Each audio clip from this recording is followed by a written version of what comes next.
What's going on, guys, and welcome back to another video on my channel. I hope you're doing well out there, and we are back on a Le Mans Ultimate for another video on the LMP2 class.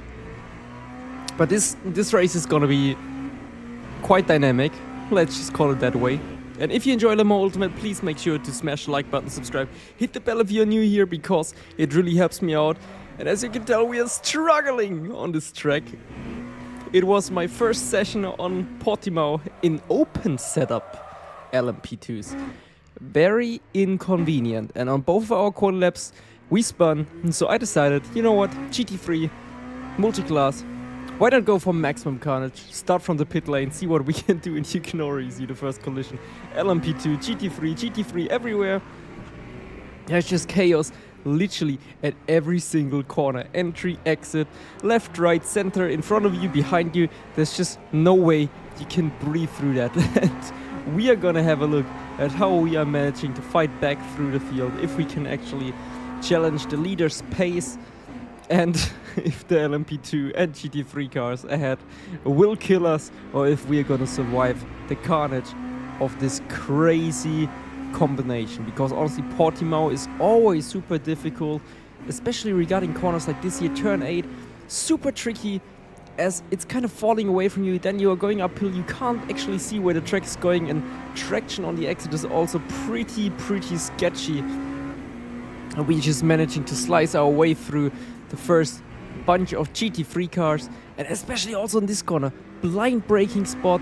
And in the LMP2s are such stiff cars, you can't really run on any curbs too much, and also if you go over a crest you will feel it. In the GT3 it's fine, and GTE, because they're not as slow, but the LMP2s, man, they are just like, I don't know, you can literally feel in your own seat that the car is scraping the floor when you go over a crest, and it's not nice. It's kind of like when you go with a scooter over like a skateboard park ramp, and you can feel the floor of the scooter touching the ramp.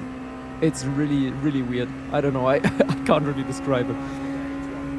But anyways, first lap done, survived it, already passed a couple of the LMP2 guys, so there is carnage in any sort of class of the field. And I also felt like this is actually a good way of seeing how the GT3 drivers usually feel when the, let's say, slower or worse LMP2 cars make mistakes, spin, and cause carnage in their class. It is not as nice as I thought, and I have the luxury of driving a quick car with a lot of downforce, which they don't, so I can still manage better through this whole carnage.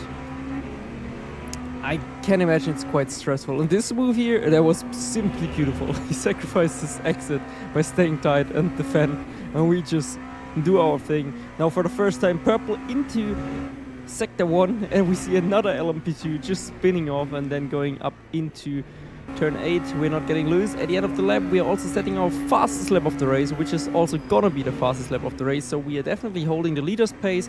This is 6/10 of the P1 leaderboard lap time, so there's a lot of time to find.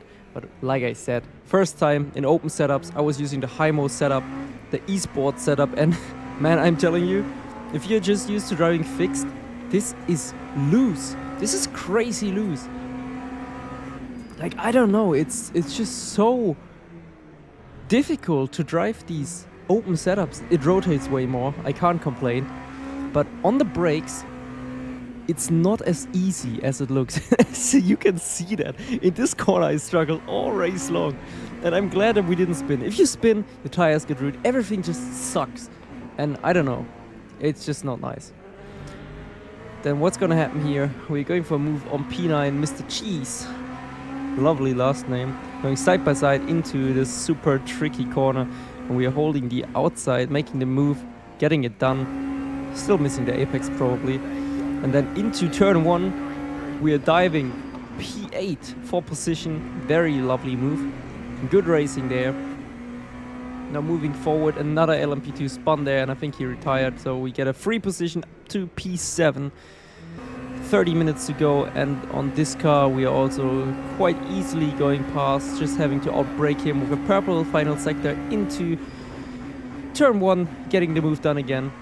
one of our favorite overtaking spots, and obviously one of the best to go for. This was really a sketchy overtake, super scary. The GT3 drivers, they are obviously understeering at that point. They don't have the grip that we have, and now we are going again into turn one. I was thinking we are further back than before, but we're using the purple car, being kind of scared of overtaking the GT3. You can really use that as an advantage if you have the balls to do it, and we did so in this occasion. No, I'm not sure. This is a lap car. Yeah, he's moving out of the way brilliantly, actually. Now we are having to get through this GT3 traffic, closing in on P4, and the other guy behind just spun off in the mirror. That's quite funny. I didn't even notice that during the race. Getting past around the outside, and simply lovely, honestly. Some of these battles, even with the GT3s, is so enjoyable to go through. It's like really soothing to watch. And now we have even more traffic, and this car ahead of us is not for position. I think he's in P15. I can't really see it right now. I'm just taking it off memory, but he's a lap car for sure, because P4 is still 2.2 seconds ahead. And let's just say he did not really like getting passed by whoever. I'm not sure how it is in endurance racing with lap cars in the same class, but then you can see ahead I got confused by this and I locked the rears because the setup is so sketchy. We spin out, and I was actually blaming the guy ahead, which obviously he was not at fault. Now P4, turn P5, hit us, gets back past us. Now we are again into P5, so P4 actually spun out, and now we are like, okay, we need to take an opportunistic move again on the GT3, and now this is obviously sketchy. We nearly ran into the side of him, and I just realized this is for position. I didn't even notice at the time. I thought it's a lap car or something. No, it was for position, and now again we are using the traffic. He's slowing down a little bit, now going into the first braking zone after turn one. Making a little bit of contact, I think. Oh, no, not actually, but I was like, okay, I'm gonna dive you because you also hit me. That's a revenge. And getting the move done. P4 it is. Now we are back again. Just at our in-lap to pit. Behind this P15 guy that already caused us a little bit of trouble. Now you will see what I mean. He really doesn't want to get passed by anyone. And guys, please tell me, is a lap car in the same class, same rules like a GT3 car? A GT3 car doesn't have to let me pass, but they should stick to the racing line to let me pass. Like, or at least give me the opportunity to pass and predict the pass a little bit better for safety. But this guy, obviously, he is a lap car in my class, which is a little bit more like F1, right? And I was thinking, why is he not, like, are they not meant to let me go if they are in the same class? We're dive bombing him here, we're nearly losing the car again, we're making a bit of contact, and he's pissed by that, which honestly I don't understand. You're in P15, you're a lap down. Just leave it. And we're super close to speeding into the pits, nailing it, and now again in the pit lane at Jackson, we have a hairy moment there. We had to avoid the car because they were slowing down ahead of us.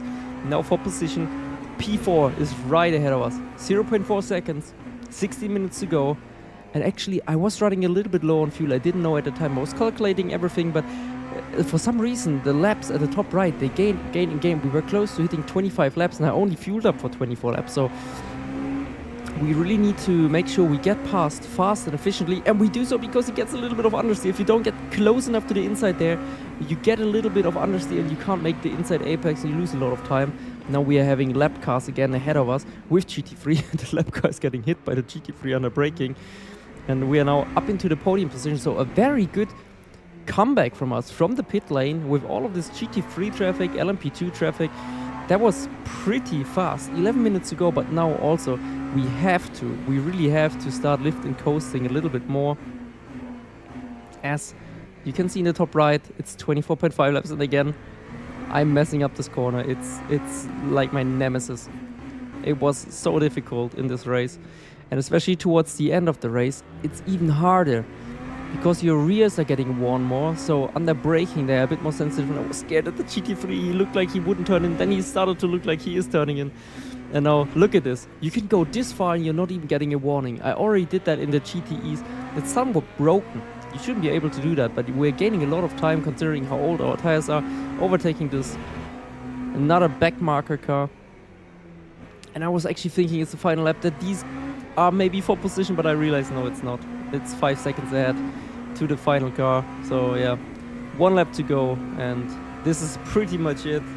not much more happening, and I was thinking, oh man, we're not making it. Stressing out, lifting like crazy, and then chat told me, no, it's fine, it's fine, it's fine, it's fine. Oh yeah, true. It's all good. But guys, you know what to do if you really enjoy these videos. Thank you very much for watching, and I will see you in the next one when it's back on Le Mans Ultimate, iRacing, or whatever you guys want to see. Let me know in the comments down below. Have a great day. You're Marcel. Peace.